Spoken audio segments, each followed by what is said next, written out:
మనకైతే water Apple సాధారణంగా సంవత్సరానికి 2 కాపులు వస్తుంది ఫ్రెండ్స్. మొదటి కాపు అయితే మనకి అక్టోబర్లో అలాగ వస్తుంది. రెండో కాపు అయితే ఇంకా ఏప్రిల్ ఆ టైంలో వస్తుంది. ఇప్పుడైతే రెండో కాపు వచ్చేసింది. ఇంకైతే చాలా చక్కగా వచ్చింది బ్లూమింగ్ అనేది. ఎంత బాగుందంటే చాలా అందంగా కూడా ఉంది పూలు. ఇకైతే నేను మొన్న ఒక వీడియో పెట్టాను. ఆ వీడియోలో ఈ చెట్టు పూలు చూపించి ఇది ఏ రకం ఏ ఏ రకం పండ్లు పూలు అని అడిగాను.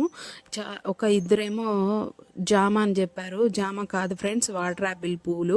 అంటే చూడ్డానికి కొంచెం సేమ్ అలాగే ఉంటాయి. ఇకైతే చెట్టు నిండికి బ్లూమింగే, చాలా అంటే చాలా అందంగా ఉంది. ఇంకంతా ఇవి రాలిపోయిన తర్వాత ఇంకా కాయలు స్టార్ట్ అయిపోతాయి. ఇంకా కాయలు కాసిందంటే కూడా చెట్టు అంతా చాలా అందంగా ఉంటుంది ఫ్రెండ్స్. కాకపోతే రాత్రిలో ఈ గబ్బిలాలు వచ్చి ఆ పండ్లుని రాలగొట్టేస్తున్నాయి. ఇంకా అయితే ఇవి అయితే పూలు అనేది ఇంకా కాయలుగా స్టార్ట్ అయ్యే టైం